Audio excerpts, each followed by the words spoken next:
Hey guys, tonight we begin with a subject both scandalous and scholarly, the intimate, confusing, and occasionally downright bizarre world of medieval sex.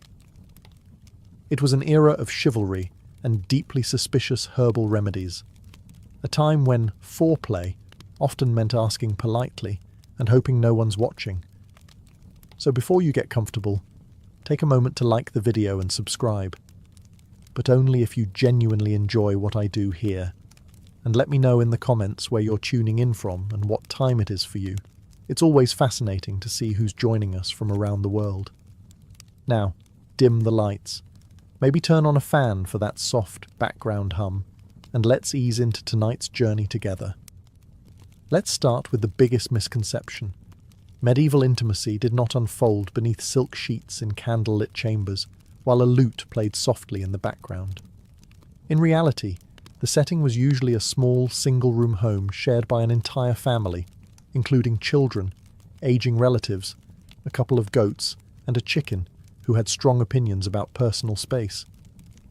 Privacy, as we think of it, simply didn't exist.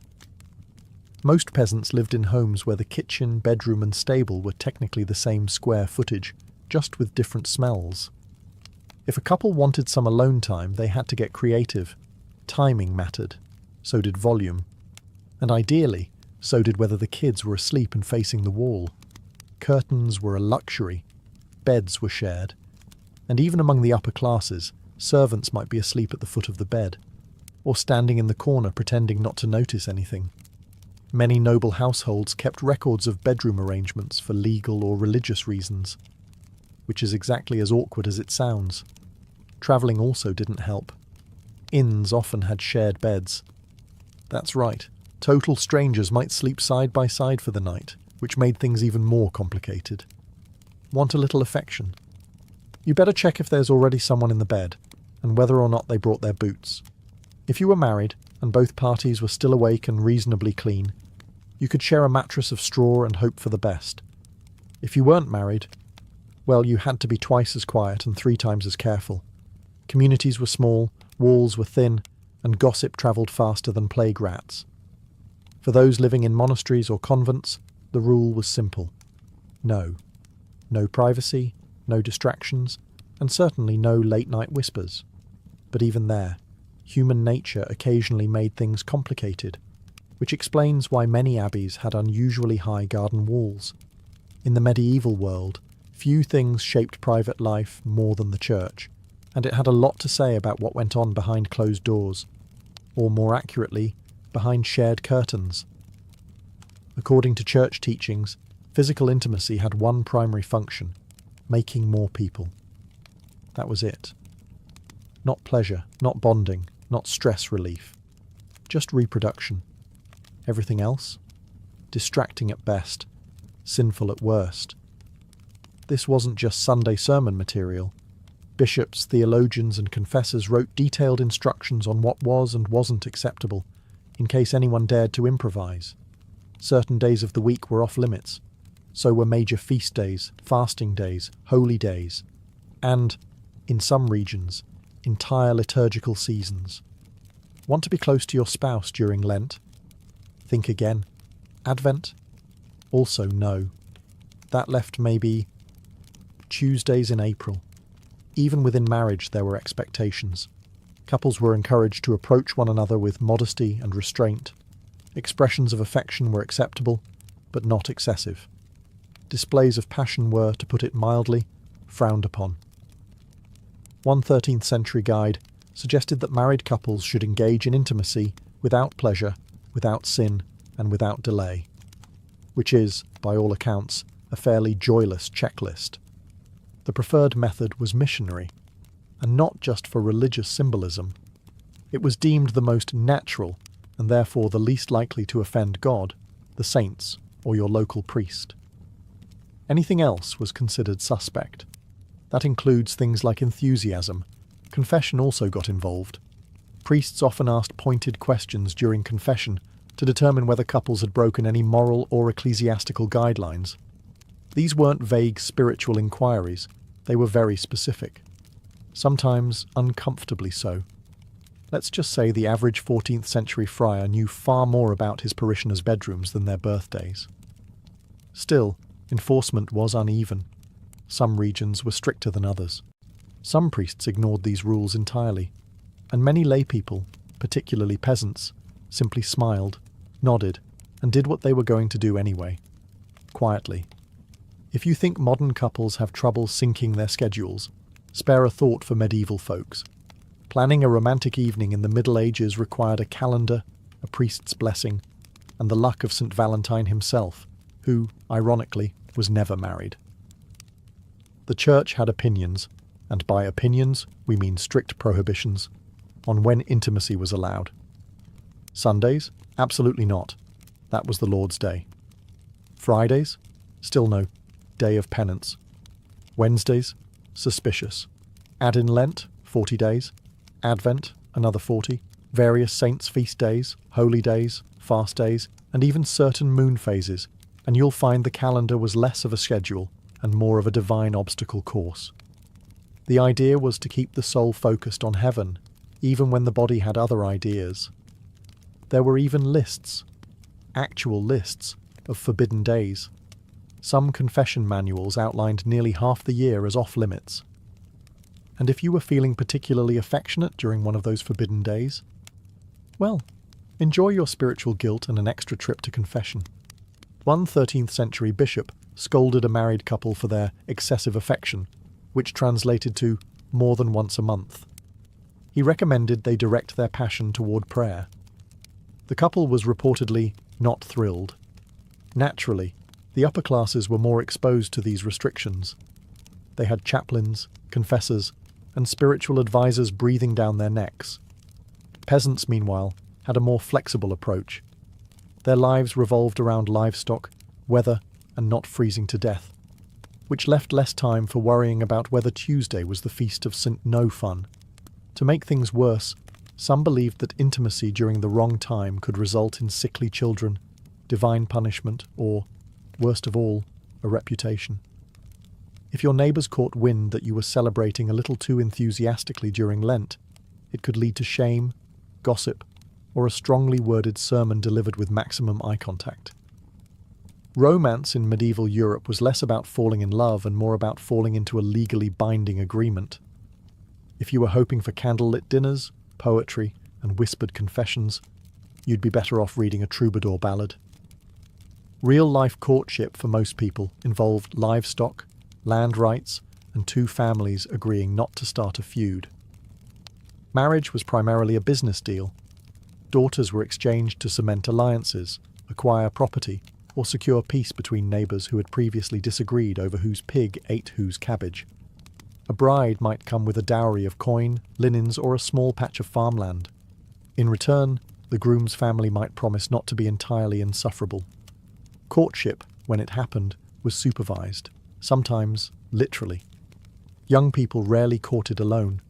A maiden might be watched over by her mother, a stern aunt, or, if things got really serious, an entire village that was very invested in whether or not you held hands. Among the nobility, arranged matches were the norm. Kings and lords negotiated marriages like chess moves, and affection was something you developed later, or not at all.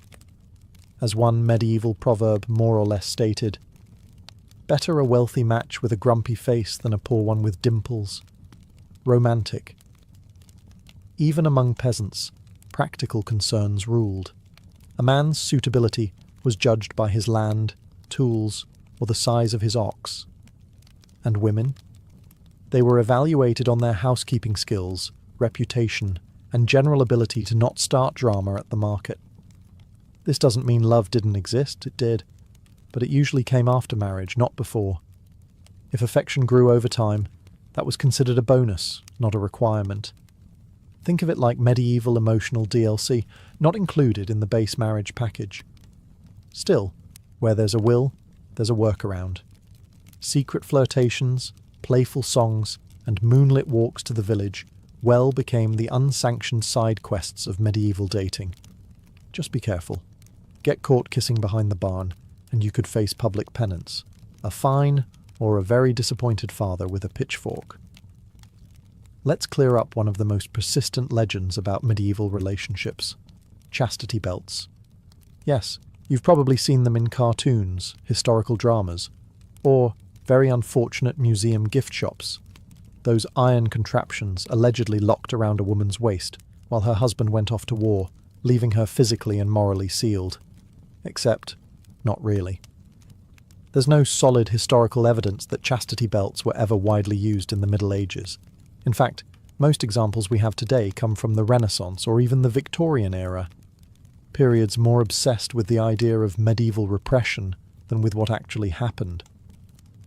Many of these belts were created as joke items, warnings, or museum curiosities, not functioning devices. Medieval manuscripts, which often record all sorts of uncomfortable details, are suspiciously silent about mass belt distribution. No tailors advertised them. No laws regulated them. No churches handed them out during awkward marriage ceremonies. It's almost as if, and stay with me here, they weren't actually a thing. Which makes sense, because the design is wildly impractical. Medieval hygiene was already questionable. Now imagine adding a rusty metal contraption with no user manual, and a padlock that probably required a blacksmith. It would have caused more infections than it prevented indiscretions. So where did the myth come from? Likely from a combination of later moral panic and satire. Renaissance moralists and Victorian collectors loved the image of a repressed, over-controlled medieval woman. It fit their narrative. And nothing says virtue like a literal keyhole in your underpants. In reality, fidelity was enforced through more traditional and more effective means: shame, surveillance, religion, and strategic matchmaking. Noblewomen were often chaperoned within an inch of their lives. Peasant girls had entire villages watching them like unpaid private investigators. And any whiff of scandal could lead to ruined reputations, lost dowries, or awkward confessions involving phrases like, "at the edge of the barley field." In a surprising twist that would shock many of their modern descendants, medieval towns didn't just tolerate brothels. In many cases, they regulated them. That's right. In several parts of medieval Europe, especially urban centres, brothels operated as legal businesses. Town councils licensed them, charged taxes, and even designated specific red light districts, long before the light bulb was invented. Some cities went as far as employing officials to manage them. These lucky souls were known as brothel keepers, or more colourfully, keepers of public women, which sounds like a very stressful line on a resume. The rationale behind this arrangement was pragmatic, if a little cynical.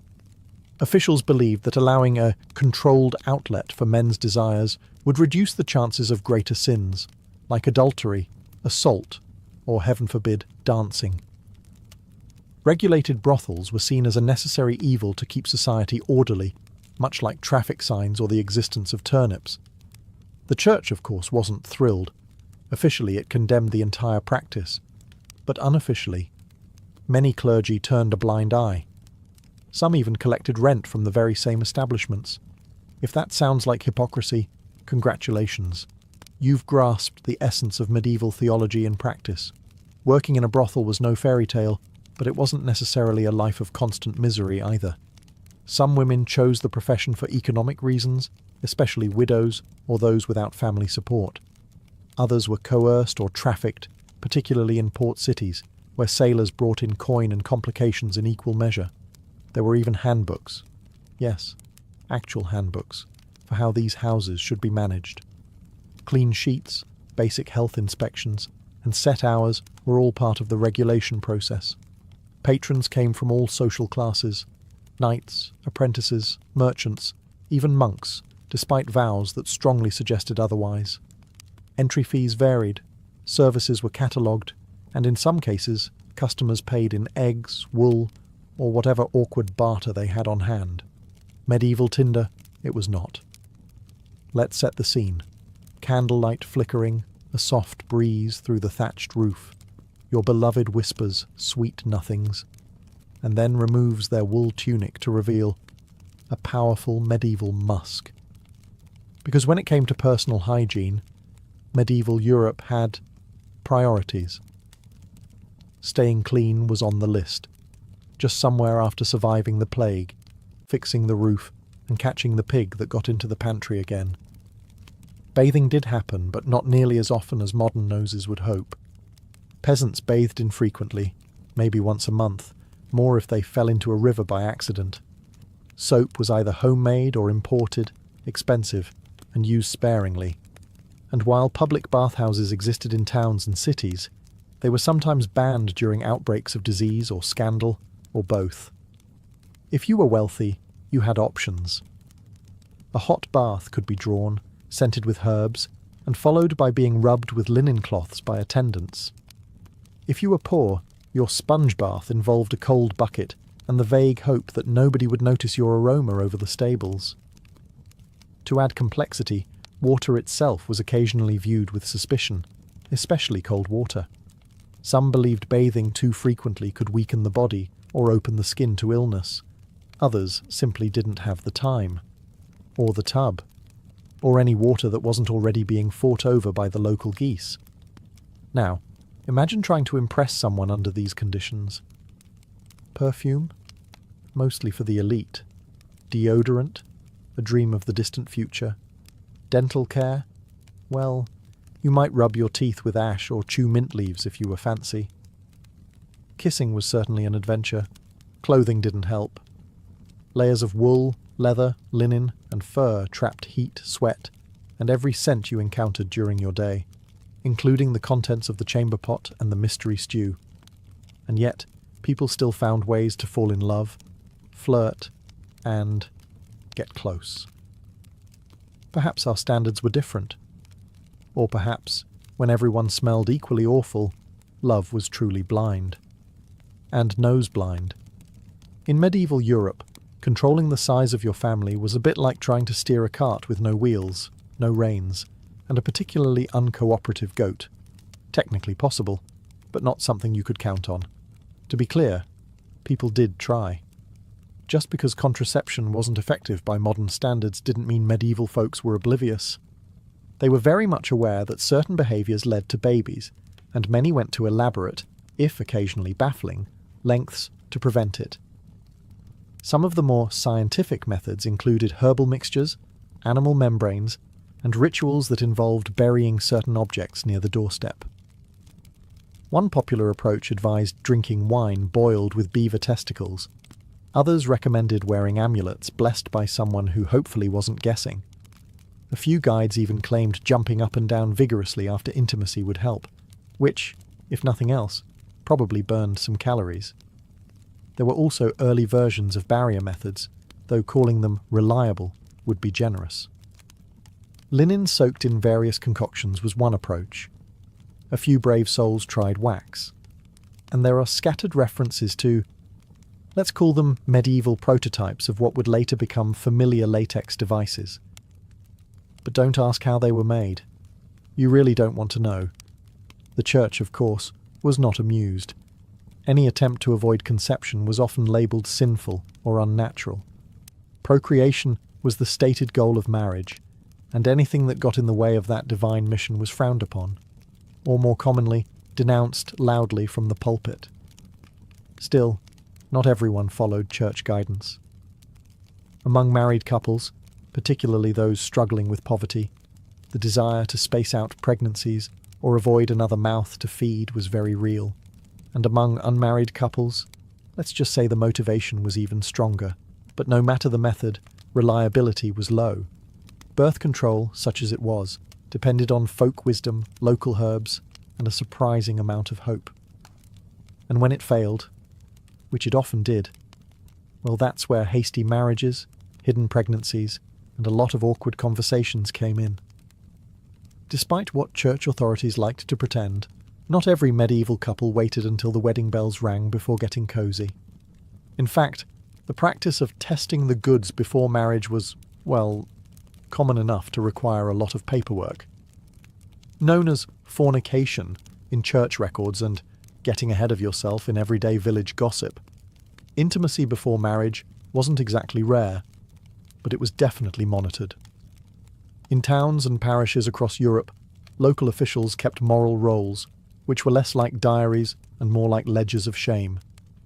If a couple was caught, or even suspected, of jumping the marital timeline, they could be hauled before the local court and fined.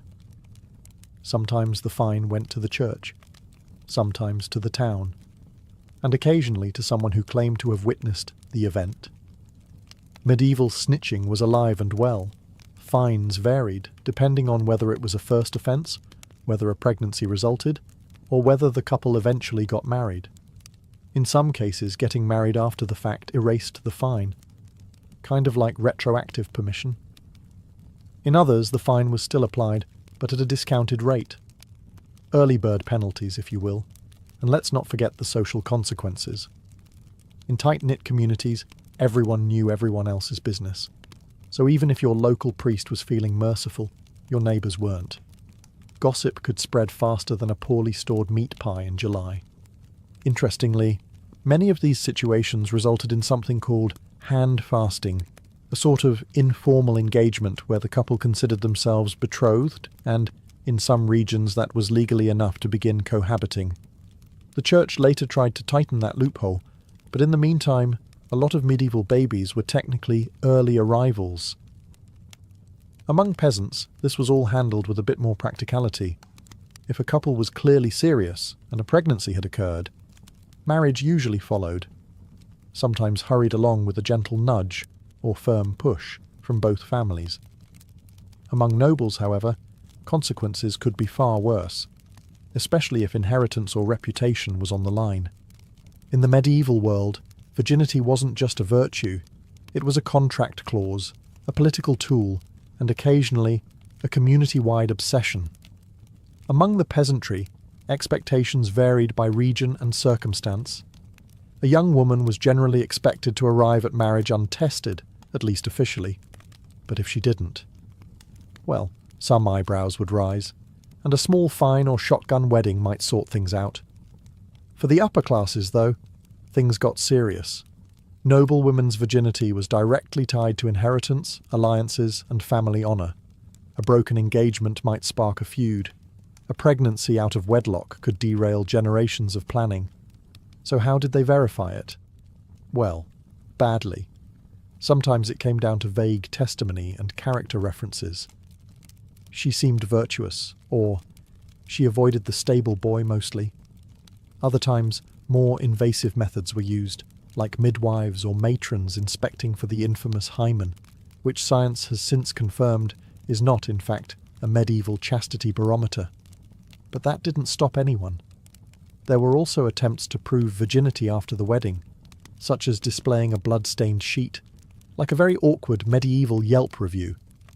This tradition, while not universal, was expected in certain regions, and if the sheet stayed clean, cue lawsuits, annulments, and family drama on a scale rivaling a royal soap opera. Men, of course, were under no such scrutiny.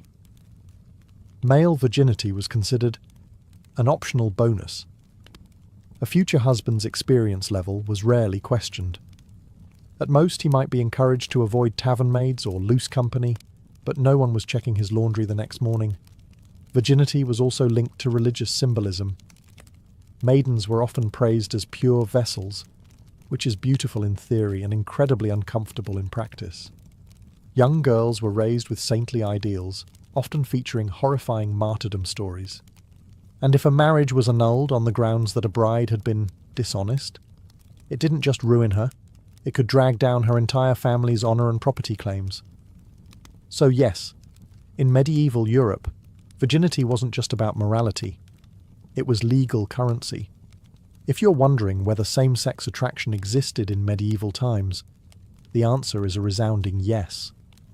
Human nature didn't start in the 20th century, but if you're wondering whether it was openly accepted, that's where things get complicated. Medieval society was structured around religious doctrine, social roles, and property rights, and all three had a lot to say about who could love whom. Spoiler alert, it was usually a man and a woman within marriage, preferably for the purpose of making more villagers. Officially, same-sex intimacy was labelled a sin by the church, often lumped in with other unnatural acts, like dancing on feast days or reading too many books. Punishments varied wildly depending on region, time period, and who was involved. A peasant couple might get a scolding and penance.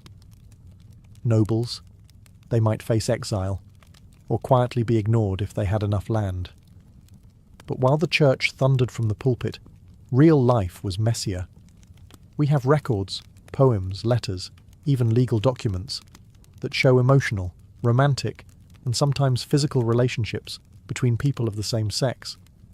Some monks wrote love letters to each other in Latin that sound suspiciously less brotherly and more longing.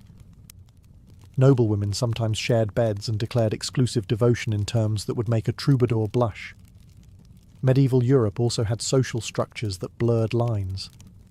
All male monasteries and all female convents created deep emotional bonds. Knightly brotherhoods were full of vows and affectionate language. Some historians debate whether these were romantic, platonic, or something in between. But either way, there were feelings involved.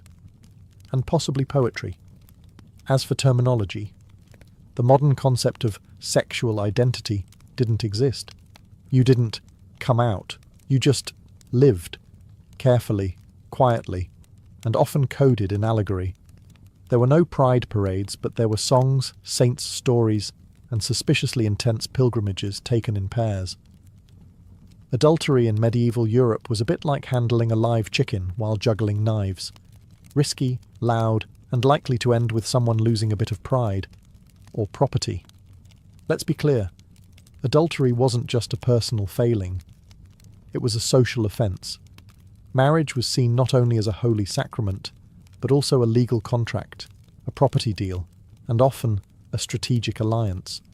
So when someone strayed, they weren't just breaking hearts. They were tampering with inheritances, dowries, and the always fragile local gossip equilibrium. For women, the stakes were significantly higher. A married woman caught in an affair could face public shaming, loss of dowry rights, forced penance, or even exile, especially if she had the audacity to get caught with evidence. Adulterous noblewomen might find themselves imprisoned, divorced, or, in extreme cases, discreetly removed from court life. Think less scarlet letter, more scarlet exit. Men, on the other hand, got more leeway. A married man having an affair with an unmarried woman might be seen as morally suspect, but not legally punished, unless the woman's family had powerful friends or the church was feeling unusually righteous that week. That said, not all adulterers got off easy. Some towns imposed steep fines or required public confession. A few legal records include creative punishments, such as parading through the village in nothing but a shift or having to pay for a new church bell, because nothing says divine justice like bronze acoustics. The real danger, however, wasn't always the law. It was the husband. Honour killings weren't unheard of, particularly among nobles. If a cuckolded man discovered his wife's affair, medieval custom sometimes allowed him to take appropriate action. The definition of appropriate, of course, depended heavily on his status and how many swords he owned. For the wealthy, things could spiral into full-blown scandals, duels, annulments, or decade-long family feuds. For peasants, the consequences were usually financial. A fine here, a goat forfeited there, and a permanent place in village gossip. In medieval Europe, the idea of consent existed, but not in the way we understand it today. It wasn't about mutual respect or enthusiastic yeses. Instead, it was tangled in law codes, dowries, church doctrine, and the occasional shrug from society. Let's start with the basics. Medieval canon law did recognise the concept of consent in marriage. In fact, a marriage was considered valid if both parties verbally consented, even without a priest present. That's right. Two people saying "I will" in a field somewhere could technically be married. Romantic? Possibly. Legally confusing? Absolutely. But here's the rub. Just because consent was acknowledged in theory doesn't mean it was respected in practice, especially for women. For noble daughters, consent often came after arrangements were made. Families negotiated marriages like peace treaties. The young lady's opinion might be politely requested, or strongly implied. But in the end, the dowry talked louder than she did. For peasant women, choices were broader, but still pressured. Saying no to a match could mean economic ruin or social backlash. Saying no to the local Reeves' son? Riskier still. Inside marriage, consent became even murkier. Husbands had legal rights to their wives' bodies, and denying them could be grounds for complaint or annulment. Some church thinkers argued that spouses owed each other the marital debt, which sounds like a joint checking account, but was actually far less voluntary. Still, the picture wasn't all grim. Medieval courts did prosecute cases of coercion and assault, especially when witnesses were available or the accused didn't have powerful friends. In urban centres like London or Paris, court records show women and men bringing forward complaints, sometimes winning justice, or at least making a public stink. And let's not forget the literary side. Medieval tales are full of complex dynamics. Courtly love poetry, for example, often danced around consent, with knights pining, ladies refusing, and everyone dramatically swooning.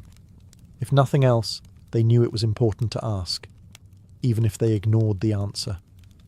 If you ever felt like the medieval church had a complicated relationship with physical pleasure, you're right.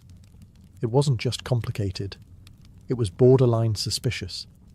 And that suspicion extended right into the bedroom of every married couple, where the church preferred, ideally, that nothing too enjoyable was going on. To be fair, the church didn't outright ban marital relations. That would have been a logistical nightmare for inheritance, population, and, well, humanity. But it did strongly recommend moderation. Extreme moderation. Like, once a month, in the dark, no smiling kind of moderation.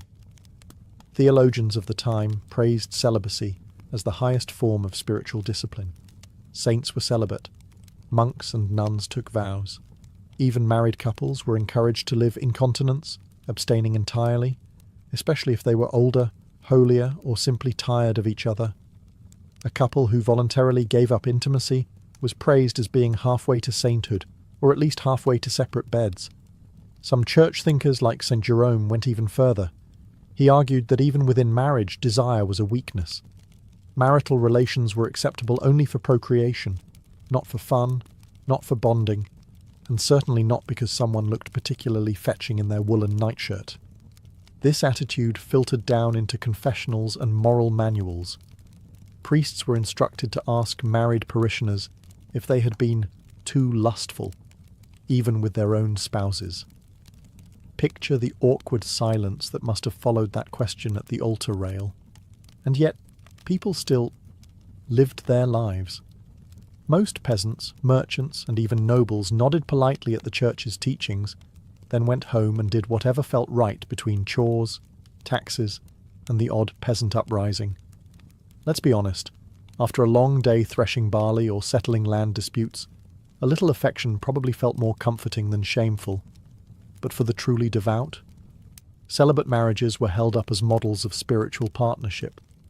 These were couples who lived together, prayed together, and considered carnal urges a thing of the past, or at least a thing better left to younger, less holy villagers. After everything we've covered, arranged marriages, fines for flirting, herbal birth control, suspicious bath habits, and church warnings against smiling too much, you might be wondering, did medieval people actually fall in love? The answer is yes. Awkwardly, passionately, and sometimes even happily. Despite the rigid social structures and moral sermons, love found a way to bloom in the cracks. Peasant couples courted in fields and marketplaces, trading favours, flowers, and whispered gossip over turnips. Noble lovers exchanged poetry and secret glances during formal banquets, while pretending to care about hunting falcon breeds. Monks and nuns wrote letters filled with emotion that modern readers still debate. Was it spiritual longing, or something more? Literature from the period is bursting with romance. Troubadours sang of distant ladies who inspired knights to go off and get very dramatically injured. Stories of courtly love glorified longing from afar, especially if you were pining for someone married to your boss. Sure, the love was often unattainable, But hey, that's where the best verses come from. In some cases, couples genuinely married for love. Records survive of peasants who eloped or refused matches arranged by their parents. Even nobles occasionally rebelled, much to the horror of their family accountants. The church, interestingly enough, actually required verbal consent from both bride and groom, even if that consent was delivered through gritted teeth while holding a goose as dowry collateral. And once married, many couples built strong partnerships. They worked side by side, raised children, endured plagues, and navigated taxes, which is basically the medieval version of a romantic getaway.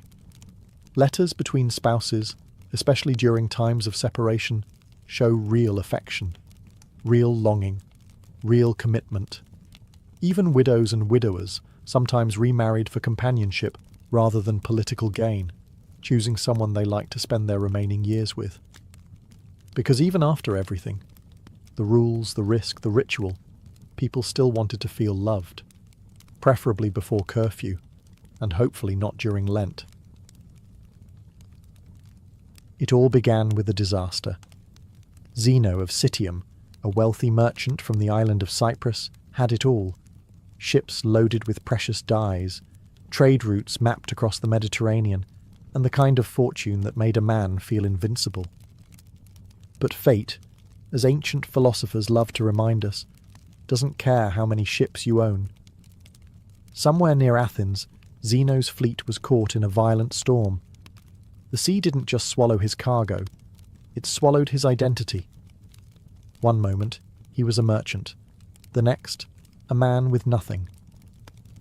When he finally reached the Athenian shore, he was broke, soaked, and, ironically, on the verge of something far more enduring than trade wealth. With nowhere to go and nothing left to lose, Zeno wandered into a small bookshop in the Athenian agora. It was here that he picked up a worn copy of Xenophon's Memorabilia, a text that preserved the wisdom of Socrates. Intrigued by the quiet power of the ideas within, Zeno asked the bookseller where he could find a man like Socrates. The bookseller simply pointed to a stooped, cranky philosopher named Crates walking by. And so, Zeno began studying under Crates the Cynic, a man known for rejecting wealth and possessions with almost theatrical dedication. He once threw his money into the sea just to prove a point. At first, Zeno struggled with this extreme lifestyle. He wasn't ready to live in poverty for philosophy's sake. But Crates planted a seed in his mind, one that grew into a new way of thinking. Zeno didn't stay a student forever. Over time, he pieced together his own worldview, borrowing Socratic ethics, Cynic discipline, and the logical rigour of earlier thinkers like Heraclitus. Eventually, he began teaching in the painted colonnade of Athens, the Stoa Poikile, a public porch decorated with murals.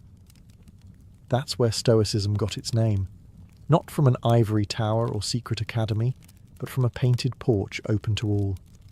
It's a fitting origin, a philosophy born not from luxury, but from ruin. Not in a palace, but in a moment of humility. Stoicism, from its first breath, was designed to help people navigate the wreckage, not avoid it. And Zeno was its first survivor. After the shipwreck and the scrolls, after the quiet conversations with cynics and the long walks under the Athenian sun, Zeno didn't just start teaching, he started redefining what it meant to live well. At the heart of his philosophy was one powerful idea: logos.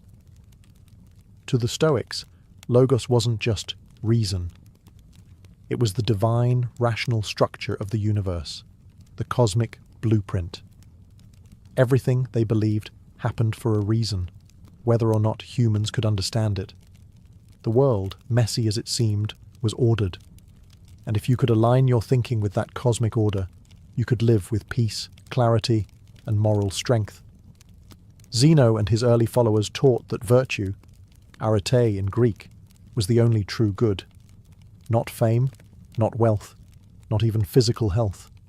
Those were indifferents, things that might be nice to have but didn't define your moral worth. What mattered was how you handled them. And that's where the Stoic mindset takes shape.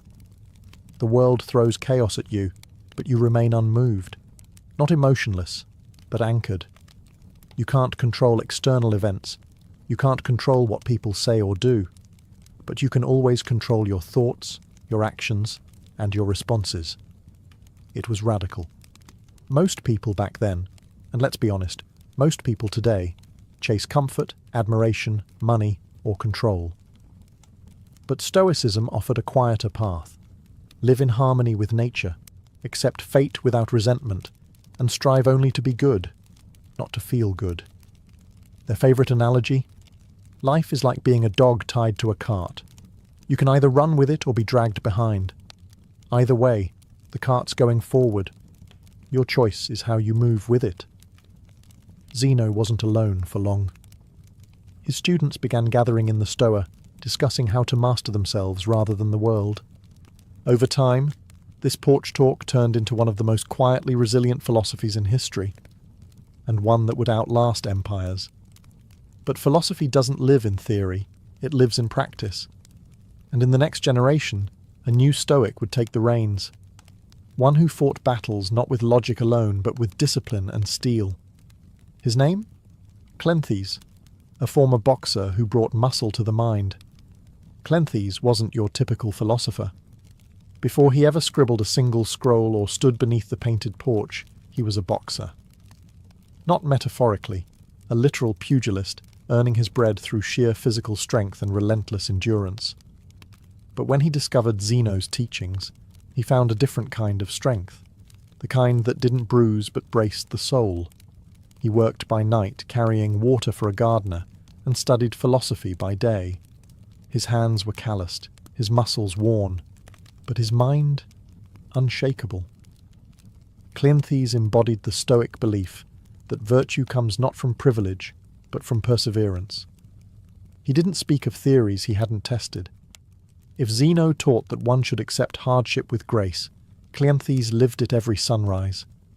His most famous work, the Hymn to Zeus, is a poetic tribute to Logos, the divine rationality that governs all things. But don't let the title fool you. This wasn't religious flattery. It was a calm declaration of cosmic order. Everything, Cleanthes wrote, is woven into a grand plan, even the painful parts. His Stoicism was like a glacier, silent, immense, and impossible to move. He also introduced a more emotional texture to Stoicism. While Zeno emphasized logic and detachment, Cleanthes suggested that proper emotions, like awe at nature or love for wisdom, could have a place if they aligned with reason. He wasn't arguing for indulgence, just for balance. After all, what good is a philosophy that turns you into a robot? Cleanthes wasn't flashy, and he didn't gather crowds with clever wordplay. In fact, some mocked him for being slow of speech. But what he lacked in eloquence, he made up for in steadiness. And in Stoicism, steadiness was everything. He eventually succeeded Zeno as head of the Stoic school, not because he was charismatic, but because he lived the philosophy more fully than anyone else. His life was a kind of walking proof, a quiet testament that one could endure hardship without bitterness, question fate without rage, and remain grounded without giving up on greatness. Through Cleanthes, Stoicism gained muscle. Not the kind that wins applause, but the kind that holds your spine straight when the world goes sideways. And then came a man who sharpened Stoicism like a blade, Chrysippus, the logician who turned this porch-born philosophy into a towering system of thought. If Zeno founded Stoicism and Cleanthes gave it strength, Chrysippus gave it its skeleton. Without him, Stoicism might have crumbled into vague ideas and forgotten porch lectures. Instead, it became one of the most rigorous philosophical systems in the ancient world, thanks to a man who reportedly wrote over 700 books. Most of them now lost, but their influence? Undeniable. Chrysippus was relentless. He didn't just inherit the school from Cleanthes, he rebuilt it. Where Zeno had been reserved and Cleanthes poetic, Chrysippus was surgical. His specialty: logic. In a time when most philosophers leaned on rhetoric or emotional appeal, Chrysippus built a system of reasoning that could rival Aristotle's. He was obsessed with clarity. He believed that if Stoicism was to survive, it couldn't rely on charisma or tradition. It had to make sense. Ironclad. No loopholes. No fluff. He refined the Stoic distinction between what is in our control and what is not. He expanded their ethics, metaphysics, and physics into something coherent and unapologetically difficult. Chrysippus argued that virtue alone was sufficient for happiness, not virtue plus comfort or virtue plus friends. Just virtue, full stop. One of his most famous contributions was the lecton, a concept describing the meaning behind words. He argued that every spoken word had a sayable, a layer of content carried by speech, tied to logic. It might sound abstract, but this deepened the Stoic understanding of reason and clarity, which for them was essential to a good life. But he wasn't just dry parchment and dusty scrolls. Chrysippus had a biting wit. Once, when accused of not practicing what he preached, he supposedly replied, "Would you blame a doctor who gets sick? He still knows how to treat illness." Stoicism wasn't about pretending to be perfect. It was about trying, every single day, to close the gap between your actions and your ideals. Thanks to Chrysippus, Stoicism hardened. It became more than a comfort for shipwrecked merchants or poetic boxers. It became a discipline, something you studied, practiced, and used to cut through confusion and chaos. And that discipline would soon find its way out of Greece, into the heart of Rome, where emperors and slaves alike would grapple with its power. By the time Stoicism drifted into Rome, the philosophy had already weathered centuries of refinement. But in the hands of the Romans, it evolved from a Greek intellectual pursuit into a way of life suited for statesmen, generals, and even emperors. The Romans weren't interested in abstract metaphysics or syllogisms about lector. They wanted practicality. They faced wars, conspiracies, betrayal, and personal ruin, and they needed a system that could hold their inner world steady while the outer world collapsed. Stoicism, with its focus on self-mastery and virtue in the face of chaos, was a perfect fit. Enter Seneca the Younger, philosopher, playwright, and reluctant advisor to the notoriously unstable Emperor Nero. Seneca wasn't born into hardship. He was a wealthy elite, well-educated, and dangerously close to power. But despite his position, his writings reveal a man deeply aware of life's fragility and the corrupting lure of comfort. In his letters to Lucilius, Seneca preached restraint, mindfulness, and simplicity. He warned against being ruled by emotion or desire, and yet his own life was a battlefield between Stoic ideals and political compromise. He amassed wealth even as he wrote about frugality. He served a tyrant even while writing about virtue. But rather than discredit him, this tension makes him more relatable. Seneca didn't pose as a saint. He was painfully aware of his contradictions. His advice to others often came with a quiet self-rebuke. "I am not a wise man," he wrote, "but a lover of wisdom." And maybe that's the most Stoic thing of all, not to claim mastery, but to pursue it humbly. While Seneca offered Stoicism to the elite, another Roman gave it to everyone else. Epictetus, a former slave. Crippled and impoverished, Epictetus owned nothing, not even himself, and yet he taught that true freedom comes from within. "You may chain my leg," he said, "but not even Zeus can conquer my mind." To him, life's hardships weren't obstacles. They were training grounds for virtue. His teachings, preserved by his student Arrian, became a Stoic manual for inner liberation. In Rome, Stoicism was no longer just philosophy. It was armor, mental armor. And soon, that armor would be worn by the man who ruled the known world, Marcus Aurelius, emperor, warrior, and the most unlikely of all, a philosopher king. It's one thing to read philosophy in peace. It's another to write it on the front lines of war, while ruling an empire crumbling at its edges. Marcus Aurelius, crowned emperor of Rome in 161 CE, was a man born into unimaginable privilege. And yet, His reign was anything but comfortable. Plagues swept across the empire. Germanic tribes pushed at the borders. His co-emperor Lucius Verus died early. His generals betrayed him. And worst of all, his own son, Commodus, would grow into the tyrant he had hoped never to raise. Amid all this, Marcus didn't write speeches or propaganda. He wrote to himself, quiet, personal reflections later compiled into the Meditations. Never intended for publication, these pages offer a window into a Stoic mind under siege. They read not like declarations from a throne, but like whispered reminders from a tired man trying to stay upright. Begin each day by telling yourself, he wrote, "Today I shall meet with interference, ingratitude, insolence, disloyalty, ill will, and selfishness." That wasn't pessimism. It was preparation. Marcus believed that by expecting hardship, he could face it without being thrown off course. To him, people's actions were not insults. They were reflections of their ignorance. And his duty wasn't to control others, but to control himself. He often reminded himself, "You could die tomorrow. You could die today. So act now, not with anxiety, but with purpose." That wasn't despair. That was clarity.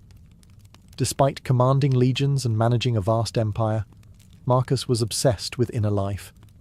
He believed you could be surrounded by chaos and still remain untouched if your mind stayed anchored in reason and virtue. He rarely indulged in cruelty. He rejected opulence, and while he couldn't always live up to Stoic ideals, who could? He returned to them like a compass in a storm. Marcus Aurelius didn't invent Stoicism, but in many ways he lived it more visibly than anyone before him. He proved that Stoicism wasn't just for philosophers in togas or ascetic monks. It was for anyone, even the most powerful man on earth, who wanted to carry peace into the battlefield of life. And yet, after Marcus, the flame of Stoicism began to flicker. It wouldn't vanish, but it would retreat, waiting centuries to be rediscovered by new seekers of calm in the modern world. After the death of Marcus Aurelius in 180 CE, Stoicism didn't exactly die, but it faded. The philosophy that had once stood at the heart of Roman intellectual life began to slip quietly into the background. Part of this had to do with politics. Marcus's son, Commodus, inherited the empire and seemed determined to undo every Stoic virtue his father lived by. While Marcus embodied restraint and wisdom, Commodus embodied indulgence and vanity. The Roman court became a theatre of excess, and philosophy had no role in the spectacle. Meanwhile, a new force was rising: Christianity. As it spread through the Roman Empire and eventually became state religion, its theology, rituals, and worldview began to replace the ancient schools.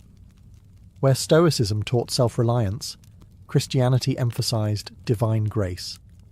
Where Stoicism taught acceptance of fate, Christianity spoke of redemption and the will of God. Though these ideas weren't always in conflict, Christian thinkers often saw Stoicism as a noble but ultimately pagan system, admirable, yet incomplete. And yet, Stoicism didn't vanish. It simply migrated, its core ideas seeping into early Christian thought. Many church fathers admired the Stoics. Thinkers like Augustine, though critical of Stoic pride, respected their moral seriousness. And monastic traditions, especially among Christian ascetics, borrowed heavily from Stoic discipline. Silence, simplicity, denial of luxury, and the examination of conscience, all of these would have felt right at home in the writings of Epictetus or Seneca. Throughout the medieval period, Stoicism became a sort of background philosophy, respected by scholars, cited by monks, but rarely practiced in full. It was no longer a public movement or a street-side school. It was a whisper in the margins, kept alive by scribes, theologians, and the occasional curious mind. But survival is sometimes stronger than success.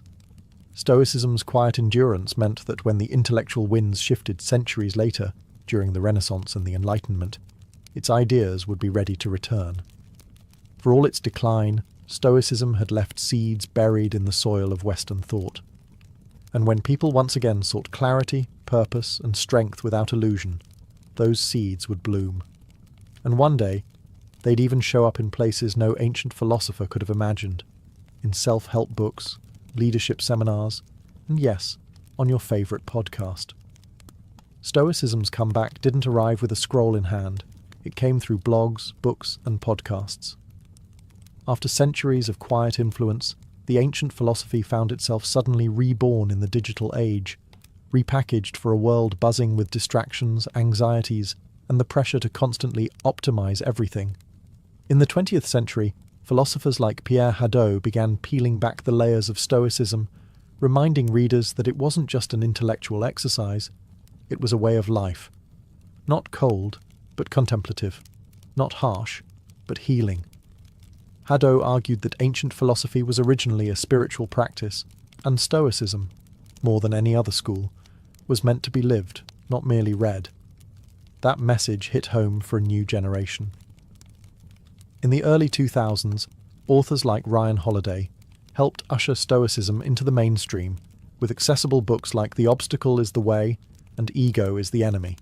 Drawing on Marcus Aurelius, Seneca, and Epictetus, Holiday framed Stoicism as a practical toolkit for resilience, something you could use whether you were launching a startup, coaching a sports team, or just trying to survive a bad Monday. Tech leaders and entrepreneurs soon latched on. Tim Ferriss, Naval Ravikant, and others began citing Stoic texts like instruction manuals for high-performance living. The idea was simple. In a world that moves fast, thinks shallow, and craves constant validation, Stoicism offers an antidote: stillness, control, and clarity. Even mental health professionals took notice. Therapies like cognitive behavioral therapy, CBT, borrow heavily from Stoic principles. Challenge your thoughts. Focus on what you can control. Don't let emotion dictate action. Sound familiar? But the revival wasn't without criticism.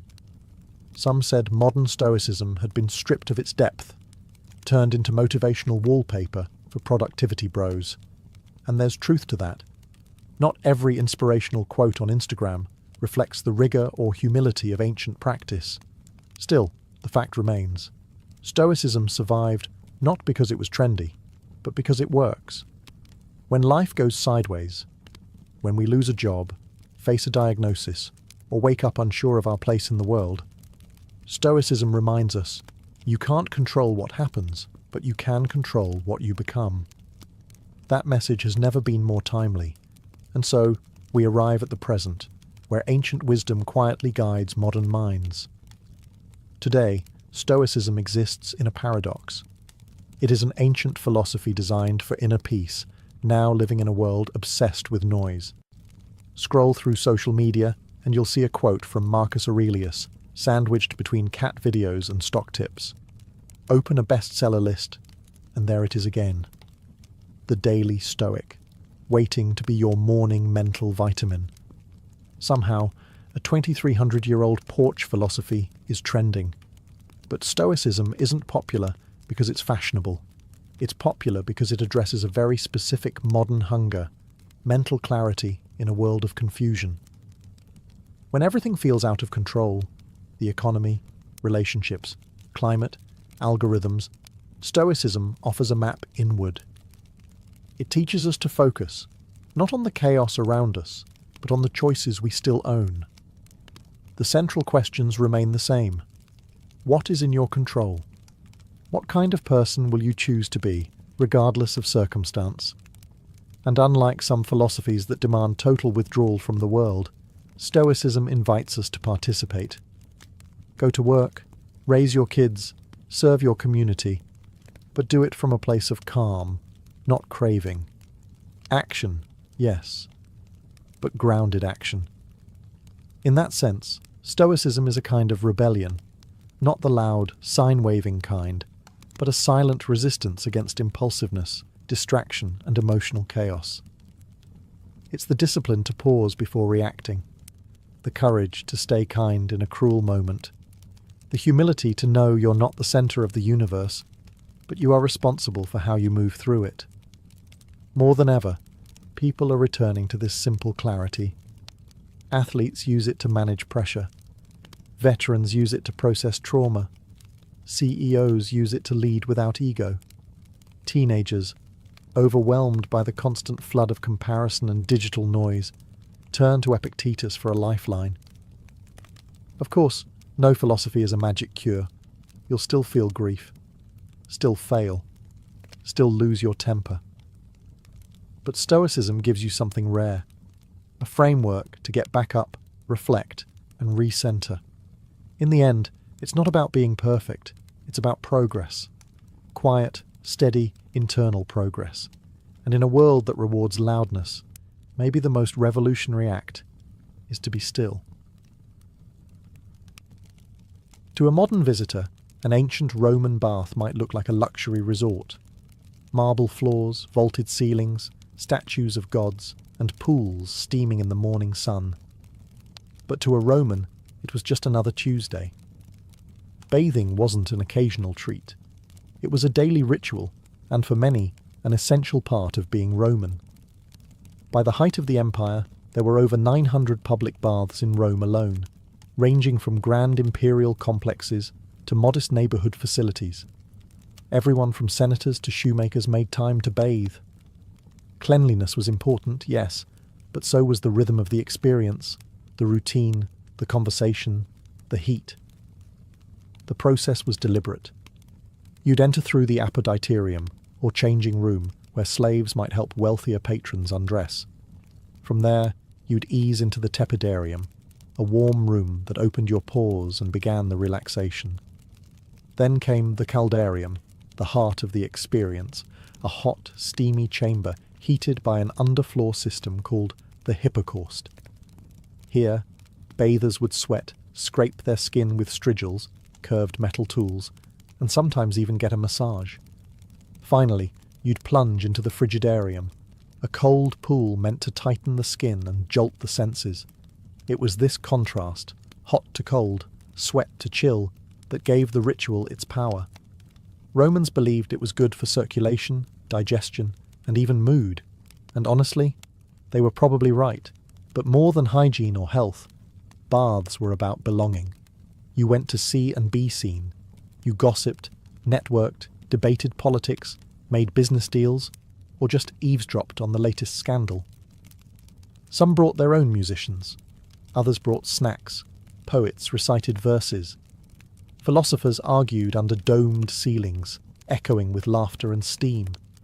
In essence, a Roman bath was a democratic space, at least by Roman standards. Status mattered, but even emperors might share a room with commoners. Slaves and women had restricted access or separate hours, but they too were part of this daily world. For the Romans, bathing wasn't about vanity. It was about routine, health, society, and rhythm. A place where the individual dissolved, just a bit, into the larger hum of the empire. One breath of steam at a time. Roman baths weren't just impressive. They were engineering masterpieces. Long before the modern sauna or heated flooring, the Romans figured out how to transform bricks, fire, and water into an immersive wellness centre. At the core of this innovation was the hypocaust system, an early form of central heating. Beneath the floors of the hot rooms, slaves stoked a roaring furnace, or prefernium. This fire heated a space beneath the raised floor, supported by small columns called pillae. Hot air flowed through this subfloor chamber and up through flues in the walls, radiating heat through the room like a gentle oven. The result? A consistent, enveloping warmth without smoke suffocating the bathers. The architecture itself was strategic. Vaulted ceilings trapped heat, domes diffused sound, and a complex arrangement of rooms regulated temperature flow, from the cooler apoditerium to the temperate tepidarium to the blazing caldarium.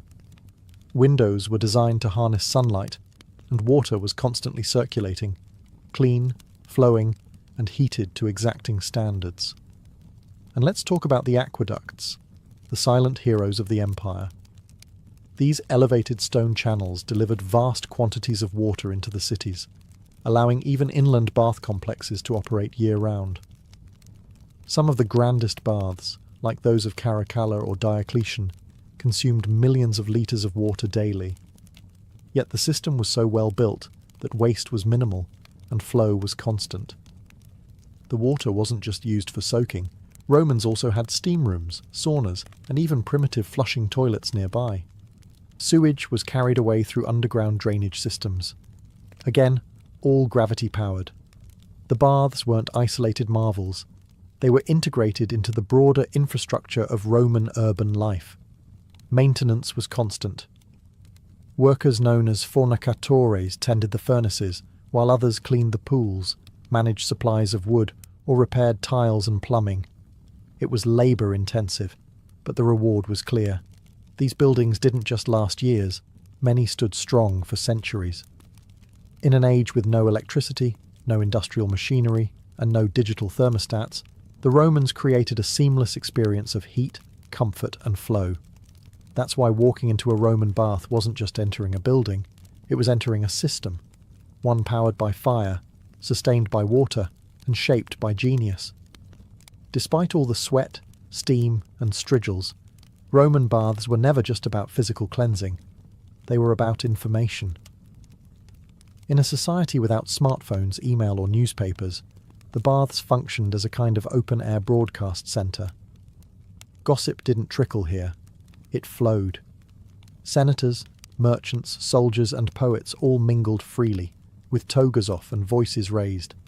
Conversations carried across the tepidarium like wildfire. Who was sleeping with whom? What was the emperor plotting? Which general just lost a battle in the east? Who bribed which magistrate to get out of paying taxes? If you wanted to know what was happening in Rome, or what might happen soon, the bathhouse was the place to listen. This wasn't accidental. The Roman elite knew the baths were public arenas, and they used them strategically. Politics didn't stop at the Senate steps. They soaked right into the marble floors of the caldarium. A clever patrician might accidentally bump into a rival in the hot room and float a proposal under the haze of steam. Or perhaps a patron would meet a client to reaffirm loyalties, offer advice, or drop a veiled threat, all while lounging in the pool. Even emperors played the game. It's said that Hadrian and later Antoninus Pius made a point of visiting the public baths as an act of image control, appearing accessible, wise, and invested in the lives of ordinary citizens. Of course, they had private bath wings too, but showing up in the public zone was a statement. I'm still one of you, sort of. It wasn't just politics that steamed up the tiles. Businessmen negotiated deals, poets recited lines, philosophers debated ethics.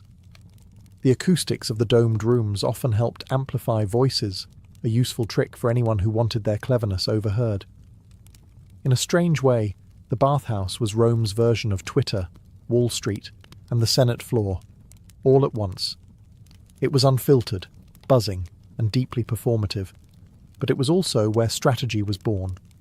Real decisions, military, financial, personal, often started here, far from the formal halls of power. Because when everyone is half naked, sweating and relaxed, masks fall away. And in the steam, the real empire whispered its plans. To the Romans, bathing wasn't just about feeling fresh or looking polished. It was a critical part of health and medicine. The bathhouse was where ancient wellness philosophy met practical self-care. Doctors recommended it. Philosophers endorsed it. Even the military encouraged it. Hot water, cold plunges, sweating, and massages were all believed to purify the body and balance the humours. The four fluids the Romans thought governed health: blood, phlegm, yellow bile, and black bile. If these got out of balance, you got sick. But a visit to the baths, with its cycle of heating, scraping, and cooling, could supposedly restore that balance.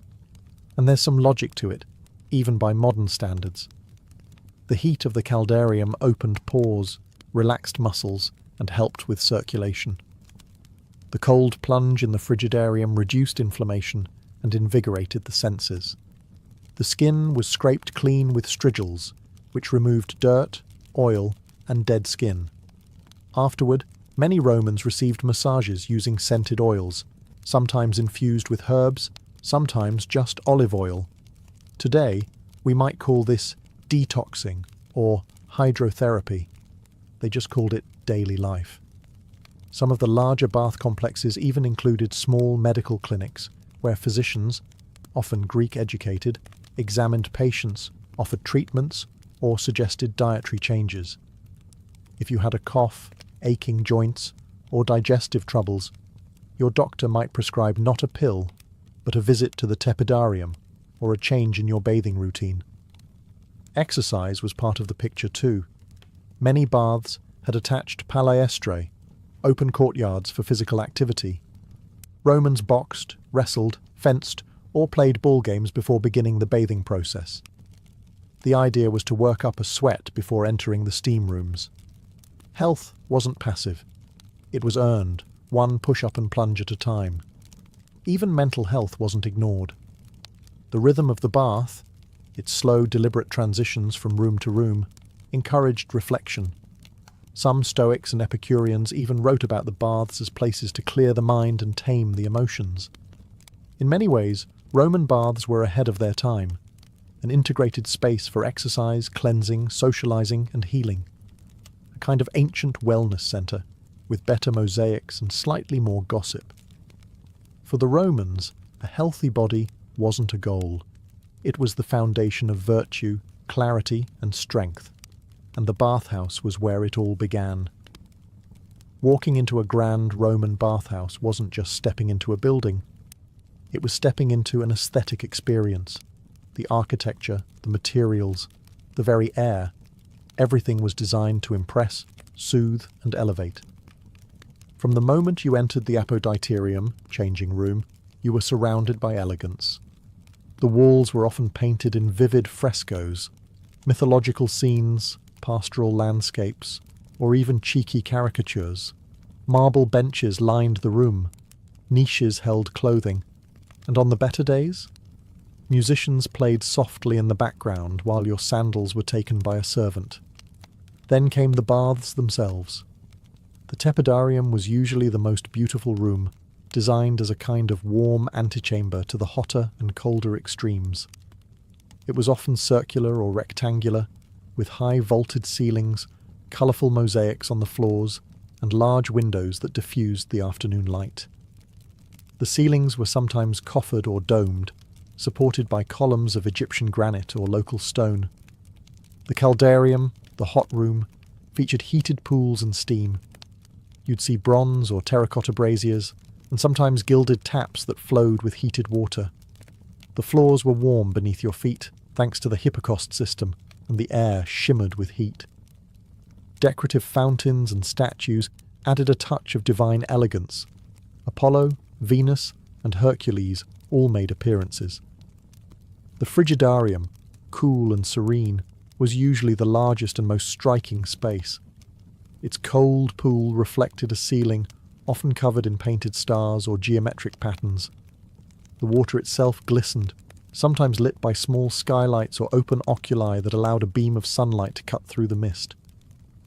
There was a quiet stillness here, a contrast to the chatter and bustle of the earlier rooms.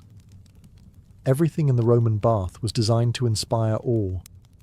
The use of imported marble, colourful tilework, and advanced geometry wasn't just vanity, it was a statement. The baths were the empire distilled into stone, orderly, refined, and proudly extravagant. Even smaller local baths took design seriously.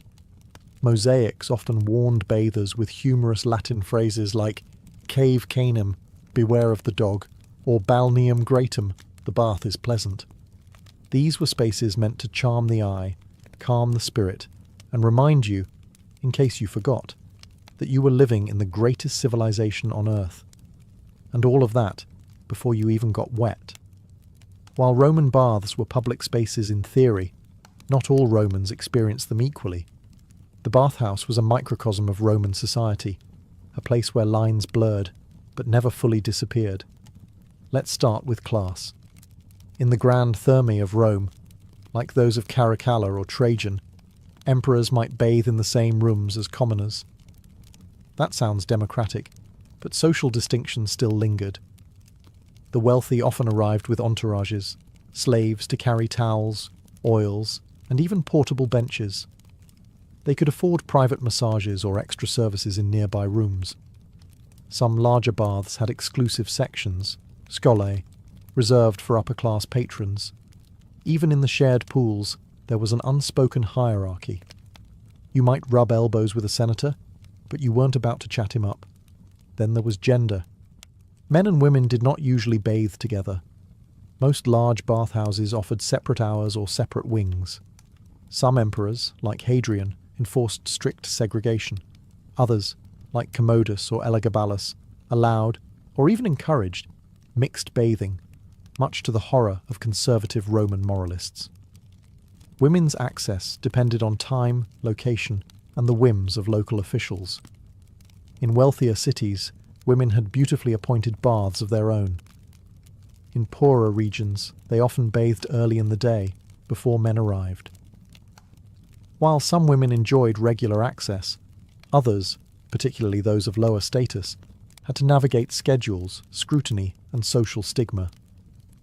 Slaves and freedmen made up a significant portion of bath visitors. They were allowed in and often encouraged to attend, especially if their work was labour-intensive. However, they typically entered during off-hours or in more modest facilities. That said, many slaves worked within the bathhouses as attendants, masseurs, or fire-stokers, and some were known by name for their skill and charm. And what about outsiders? Foreigners, non-citizens, and provincials were welcomed in most Roman cities, especially in the empire's heyday. In fact, the spread of Roman baths across conquered territories was one of the empire's tools of cultural integration, a way of saying, "Welcome to Rome, now take your clothes off." So yes, the Roman baths were a shared space. But just like in the forums or the Senate, your experience depended heavily on who you were. Still, for a brief moment in the mist, the hot stone and the splash of cold water, those lines could blur. And that was part of the magic. Though bathing was the central activity, Roman bathhouses were far more than places to get clean. They were entertainment hubs, part gym, part theatre, part lounge, where you could easily spend an entire afternoon, and many did. In fact, larger bath complexes resembled ancient leisure centres. After a workout in the palestra, a courtyard used for wrestling, boxing or ball games, you might take a stroll to the library, located just off the main hallway. Yes, many baths had libraries. Romans could relax with scrolls by Cicero or Virgil, blending physical rejuvenation with intellectual stimulation. A healthy body and a healthy mind. Both were on the menu. Music filled the air too. It wasn't uncommon to hear live performances from flutists, harpists or singers echoing through the domed chambers. Bathers might be serenaded while reclining near a fountain or getting an oil rub down. In fact, some bathhouses employed professional entertainers to keep the mood light and luxurious, from acrobats to comedians. There were also food stalls and snack counters, often located in or near the apoditerium. Known as popinae, these small eateries served wine, bread, olives, cheese, and dried fruits. For wealthier patrons, personal slaves could bring more elaborate dishes, and the occasional exotic treat, from nearby villas. So yes, you could technically eat grapes in the steam room like a decadent emperor, though etiquette varied. Gambling was common too. Dice games, betting on athletic matches, or just casual wagers among friends added an air of mischief to the setting. These activities weren't always legal, but they were tolerated in bath culture. After all, people came here to let loose. The bathhouses also had spaces for intimate encounters. Some rooms functioned as private lounges or even brothels, depending on the time and location. Morally ambiguous? Definitely. But Roman society had a much different view of public space, privacy, and sensuality than we do today. And the steamy, dimly lit atmosphere of the Caldarium only added to the allure. One of Rome's most remarkable achievements wasn't just building an empire, it was standardizing the Roman experience across thousands of miles. And that included baths. From the misty highlands of Britannia to the deserts of North Africa, And from the forests of Gaul to the sands of Syria, the Roman bath became a unifying symbol of Roman identity. Wherever the legions marched and the engineers followed, they built roads, forts, and bathhouses. These provincial baths weren't just carbon copies.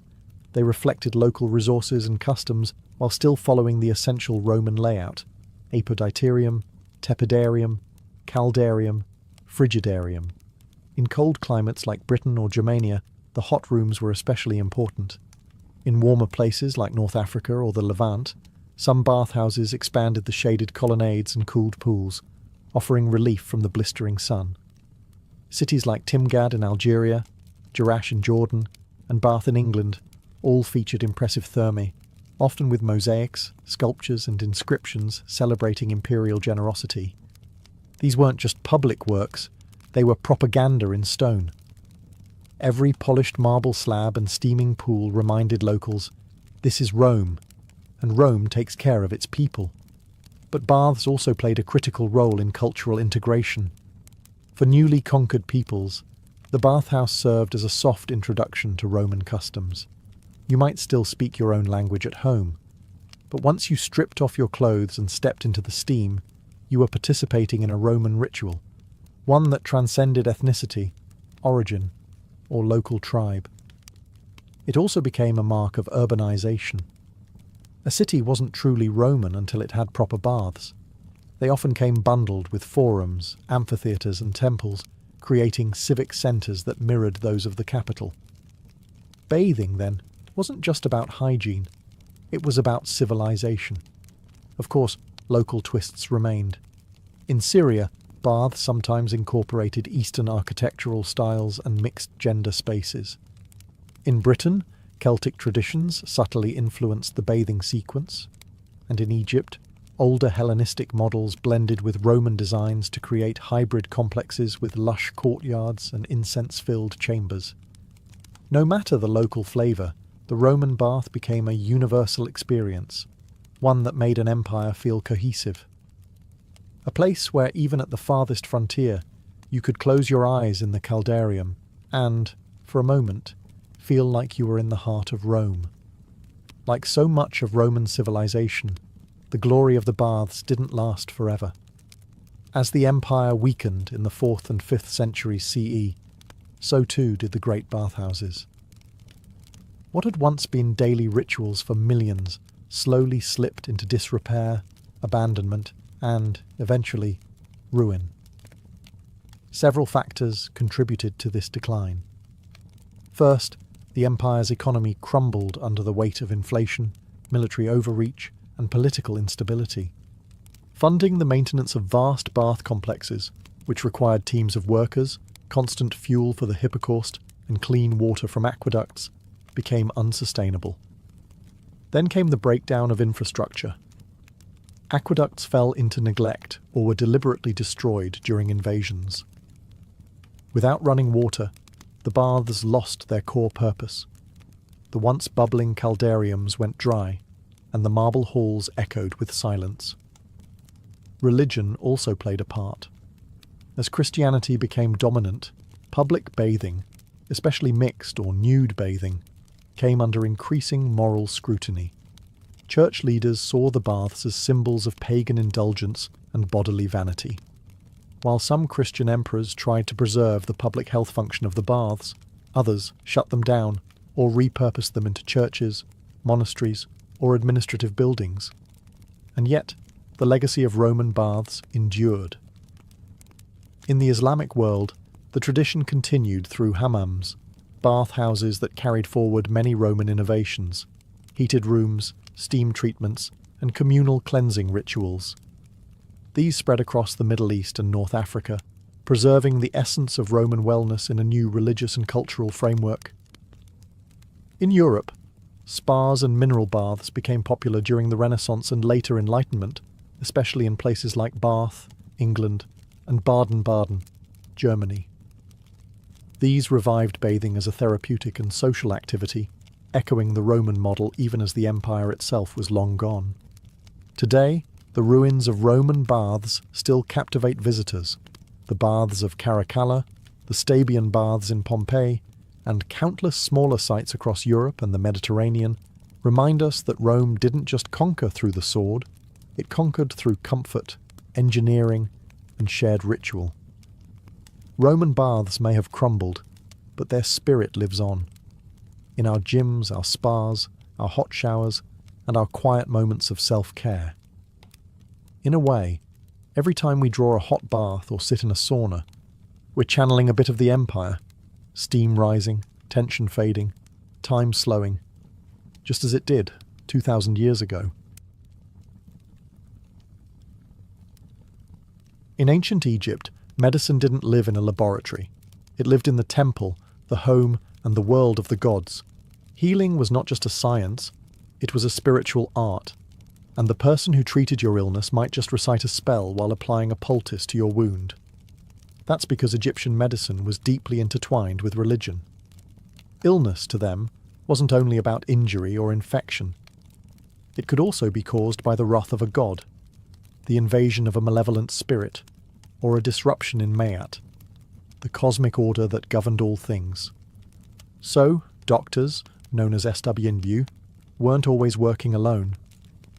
They often collaborated with priests who specialized in ritual and incantation.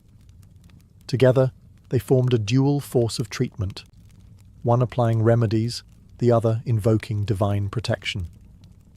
Temples were more than places of worship, they were centers of healing. Specific temples, like those dedicated to Imhotep, the architect, physician, and later deified healer, served as proto-hospitals. People would sleep there in hopes of divine dreams that revealed the source of their ailment or the cure itself. This was called incubation, and it was a respected method of diagnosis. Medical training was rigorous. Physicians studied scrolls like the Ebers Papyrus and Edwin Smith Papyrus, which outlined hundreds of remedies, procedures, and case studies. These documents show that while the Egyptians invoked gods, they also observed symptoms, recorded outcomes, and developed surprisingly advanced techniques, from wound suturing to dental care. But make no mistake, incantations were not just decorative. Many prescriptions included spells as ingredients. A broken bone might be treated with honey and linen, plus a recitation to ward off evil spirits. Psychological conditions, now recognized as mental illness, were seen as spiritual afflictions, often requiring the intervention of a priest or magician. To us, this fusion of medicine and mysticism might seem contradictory, but to the Egyptians, it was holistic. Body, mind, and spirit were part of the same continuum. Healing one meant addressing all. In the land of the Nile, to be a healer was to walk between two worlds, with one hand mixing herbs and the other raised toward the gods. Long before stethoscopes and lab tests, ancient Egyptian physicians relied on their senses and experience. They became masters of visual diagnosis, feeling pulses, examining wounds, and interpreting subtle signs in the body to understand what was wrong, even if they believed the root cause might be spiritual. The first step in diagnosis was always observation. Physicians would examine a patient's posture, skin color, breath, and even urine or feces to search for visible or olfactory clues. Was the swelling soft or hard? Did the discharge smell sweet or foul? These observations weren't just guesswork, they were documented, compared, and passed down through generations. The pulse held particular significance. The Egyptians called it the speech of the heart. They believed that the heart was the center of a system of channels, similar to a network of irrigation canals, through which air, blood, and spirit flowed. If the pulse was irregular or weak, it suggested that one of these vital channels was blocked or disturbed. Although their anatomical understanding wasn't perfect, their conclusions often reflected real symptoms and led to logical treatments. Yet when no physical explanation was found, the physician would turn to spiritual causes. Was the illness a punishment from a god? A curse from an enemy? A lingering spirit refusing to leave the body? In such cases, diagnosis involved more than examination. It required consultation with a priest-magician, dream interpretation, or even astrological analysis. The alignment of stars and the behaviour of sacred animals might factor into the final verdict. In texts like the Ebers Papyrus, physicians categorized diseases based on patterns. They didn't always know why something happened, but they knew what usually followed. For instance, they could identify the stages of an infected wound or the course of a fever. These practical patterns formed the basis for treatment protocols, and interestingly, they were not always superstitious. Some medical texts explicitly separate physical ailments from spiritual ones. If a wound could be seen, smelled, and treated, no spell required. But if all else failed, it was time to invoke divine aid. To an ancient Egyptian, the world was filled with unseen forces. But through keen eyes, careful hands, and centuries of accumulated wisdom, their physicians sought to make the invisible visible. When it came to treatment, ancient Egyptian physicians had an astonishing arsenal of remedies and recipes. Their pharmacies weren't stocked with pills and injections, but with herbs, minerals, animal products and oils, many of which they combined with surgical procedures and ritual chants. The result? A holistic approach that blended natural science with spiritual symbolism. At the heart of their medicine was the Ebers Papyrus, a 110-page scroll from around 1550 BCE. It contains over 700 prescriptions, addressing everything from stomach pain and toothaches to skin diseases and fertility issues. Each recipe was tailored, not just to the disease, but to the patient's body and social status, and often included precise instructions for mixing, timing, and application. One of their favourite ingredients? Honey. Prized for its antimicrobial properties and still used today in wound care. Honey was applied to cuts, burns, and ulcers, often mixed with other substances like crushed seeds or resin. They also used garlic, onion, juniper berries, and myrrh, not just for their aroma but for their antiseptic and anti-inflammatory effects. Their pharmacopoeia included more exotic fare as well: crocodile dung for contraceptives, lizard blood for skin treatments, hippopotamus fat, and even mummified human flesh for particularly superstitious cures. To modern eyes, this may seem grotesque, but these remedies reflected their belief that the power of the ingredient lay not only in its physical properties, but also in its spiritual essence. Minerals like natron, a naturally occurring salt, were used to dry wounds, cleanse infections, and preserve bodies. Copper, known for its antimicrobial qualities, was sometimes crushed and mixed into salves. Oils from lotus, castor beans, and black cumin were used for massage and pain relief. Doses varied depending on the affliction. A prescription might read, mix crushed sycamore fruit, honey, and natron. Apply for 4 days. Recite the following spell over the mixture. In Egypt, words were medicine too. The spoken charm activated the cure. A reminder that for them, healing was as much about meaning as it was about chemistry. Far from primitive guesswork, Egyptian medicine was highly systematic, documented, and refined. While some remedies were bizarre, many were surprisingly effective, and some survive, in spirit or science, even today. Their medicine chest was drawn from the land, the body, and the gods, and they reached into all three to heal. While much of ancient Egyptian medicine focused on herbs and incantations, the Egyptians were not afraid to cut when necessary. They understood that some ailments needed more than a poultice or a prayer. They needed a steady hand and a sharp blade. The best evidence of Egyptian surgery comes from the Edwin Smith Papyrus, a 3,600-year-old medical text, unlike any other from the ancient world. It is methodical, clinical, and strikingly modern in tone. It describes 48 cases, mostly traumatic injuries, skull fractures, broken collarbones, spinal wounds, and includes step-by-step instructions on examination, treatment, and prognosis. What's fascinating is how pragmatic the document is. It even classifies cases into 3 outcomes: an ailment I will treat, an ailment I will contend with, and an ailment not to be treated. In other words, treatable, uncertain, and hopeless. This was triage, a concept we still use in emergency medicine today. Egyptian surgeons used a range of tools: bronze knives, scalpels, forceps, cautery hooks, and needles. They practiced stitching wounds, draining abscesses, setting bones with wooden splints, and even performing circumcisions. Some mummies show evidence of successful bone healing, indicating that patients survived their injuries and continued living for years. They were also pioneers in wound hygiene. Before stitching a cut, a physician might cleanse it with honey, beer, or resin, all of which have antiseptic properties. They then applied bandages soaked in oils or herbal mixtures to reduce inflammation and promote healing.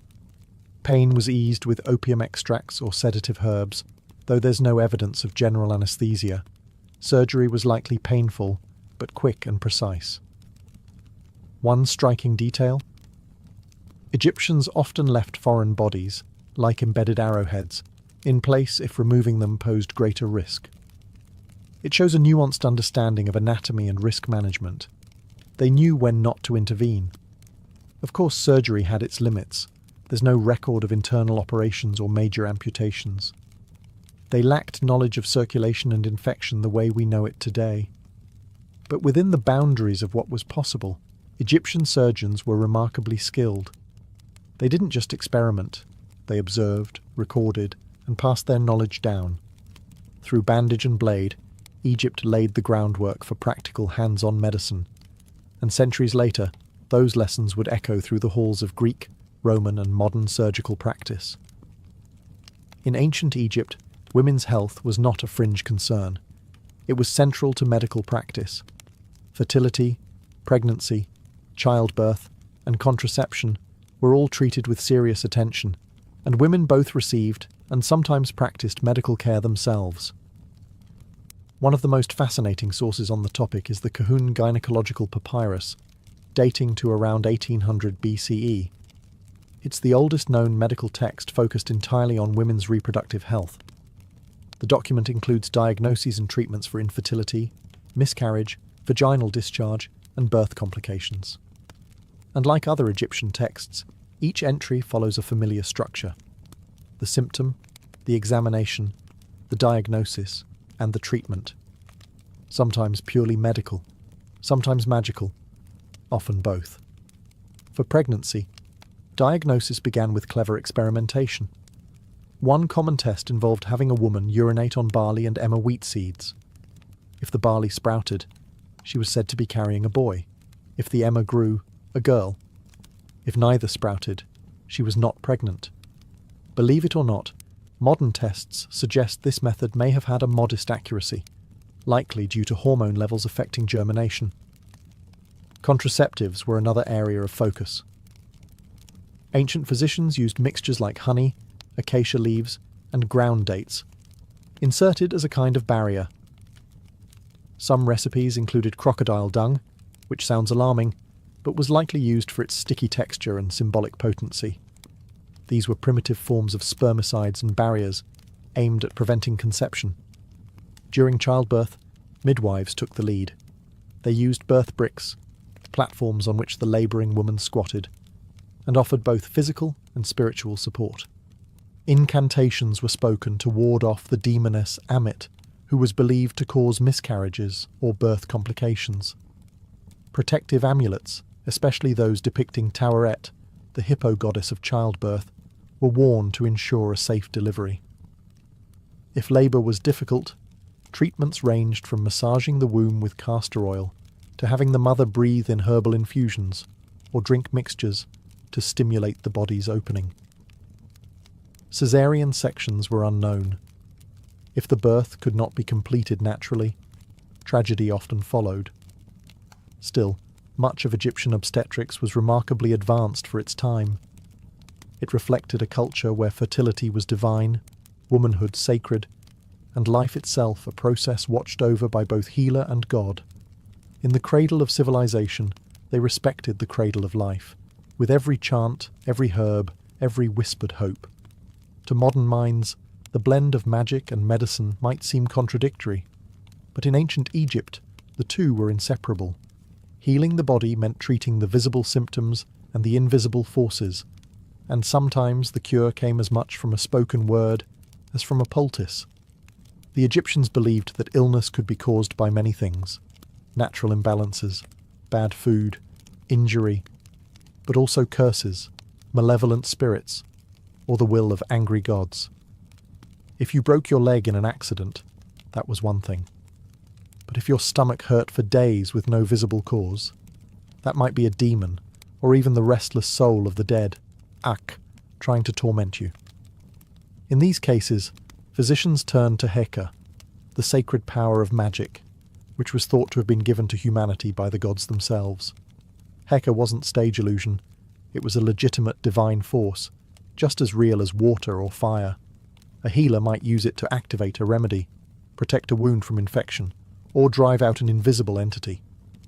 Spells were often included in medical texts, such as the Ebers Papyrus and the London Medical Papyrus. Some were poetic, others aggressive. One charm for treating burns reads, "O Isis, great magician, I call upon you to cool the fire in the flesh of your servant as you cooled the fire that scorched your own son, Horus." The spoken word was thought to imbue the remedy with divine power, turning herbs into miracles. Amulets were another form of protection and healing. People wore charms shaped like the eye of Horus, Ankhs, or the scarab beetle, each with symbolic significance. These amulets were believed to ward off evil, prevent disease, and protect both the living and the dead. Some were even embedded in bandages or placed directly on wounds. Specific deities were also invoked depending on the ailment. Sekhmet, the lion-headed goddess of plagues, was feared but also prayed to for healing. Thoth, god of wisdom, was called upon to guide the hands of surgeons and scribes alike. In Egypt, medicine without magic was incomplete. The chant, the gesture, the symbol, all were part of the cure. Because for the ancient Egyptians, healing didn't just mean removing pain, it meant restoring harmony between the body, the soul, and the cosmos. In ancient Egypt, death wasn't the end of life. It was the beginning of eternity. And to reach the afterlife, the body had to be preserved with precision and care. Enter the art of mummification, a practice that blurred the lines between medicine, magic, and mortuary science.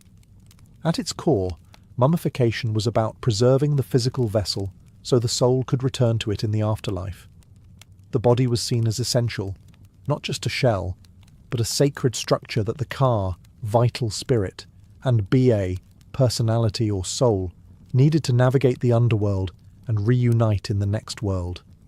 The process began shortly after death. Embalmers, who acted as both technicians and ritual specialists, washed the body with palm wine and Nile water. Then came the most critical step, removal of the internal organs, which were quick to decay. The stomach, intestines, lungs, and liver were extracted through an incision in the left side of the abdomen and placed in separate canopic jars, each guarded by one of the 4 sons of Horus.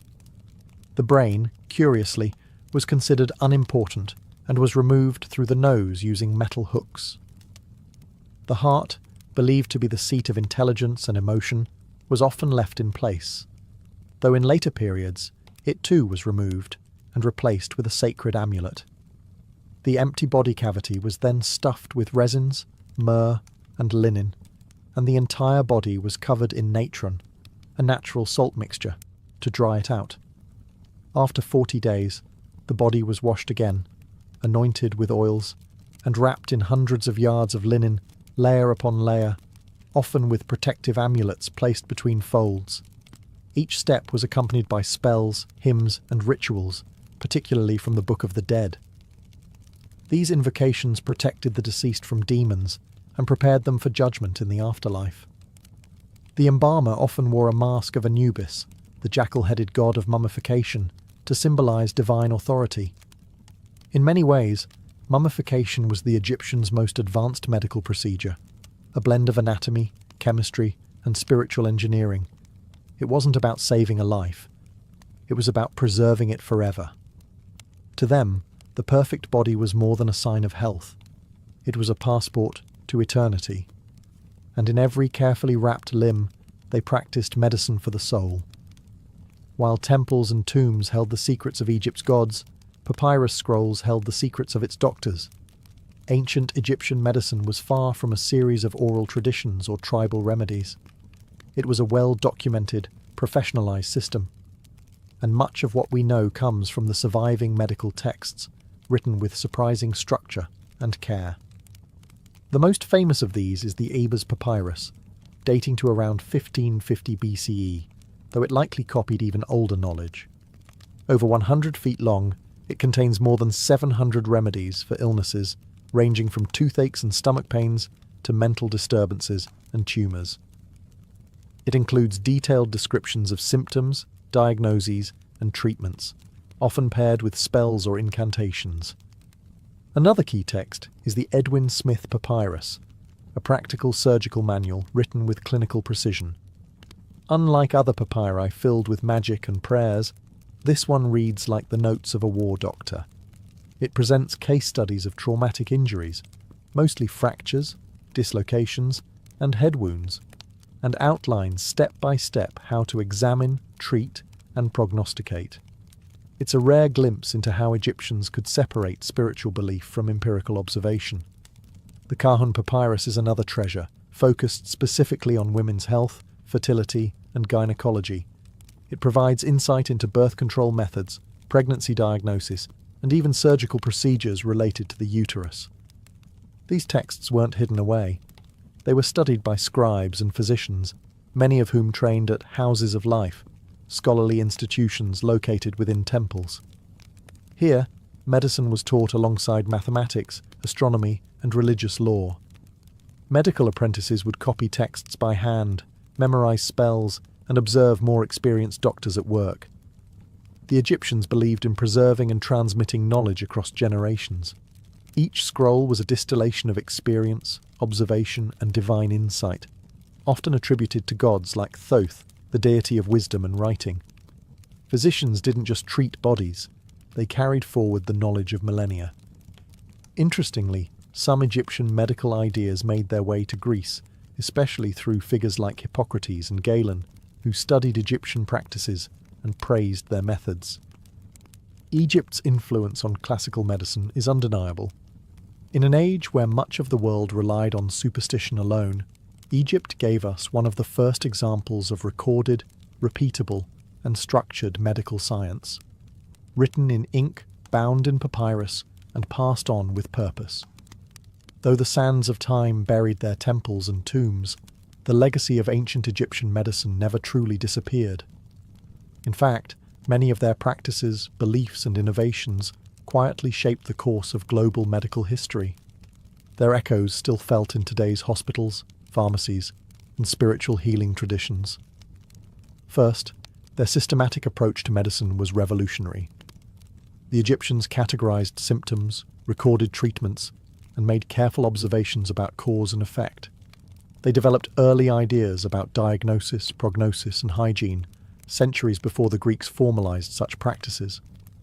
Their emphasis on cleanliness, daily washing, antiseptic salves like honey and natron, even the importance of bowel regularity, prefigured modern public health long before the word existed. Their understanding of the mind-body connection was also ahead of its time. Though they didn't possess neuroscience, they recognized that psychological states could affect physical health. What they called spiritual affliction might today be recognized as depression, anxiety, or psychosomatic illness, and their combined treatments of herbs, rituals, and social support were surprisingly holistic. Even their use of herbal remedies has endured. Substances like garlic, castor oil, aloe vera, and willow bark, a precursor to aspirin, are still used today. Some refined into modern drugs, others sold in health food stores as supplements. And while crocodile dung didn't make the cut, their experimentation with contraception laid early groundwork for reproductive medicine. But perhaps most enduring is their idea of the healer as both technician and guide. In Egypt, a physician wasn't just someone who closed wounds. They were someone who understood suffering. Healing was physical, emotional, and spiritual. That human-centered model has re-emerged in modern holistic medicine, palliative care, and even psychotherapy. The fusion of medicine and magic might seem strange to us, but it points to a truth that still holds. People don't just want to be cured. They want to be seen, comforted, and understood. Ancient Egyptian doctors knew this, and their scrolls, amulets, and incantations were not just treatments. They were acts of care. Their medicine wasn't perfect, but it was daring, structured, curious, and deeply human.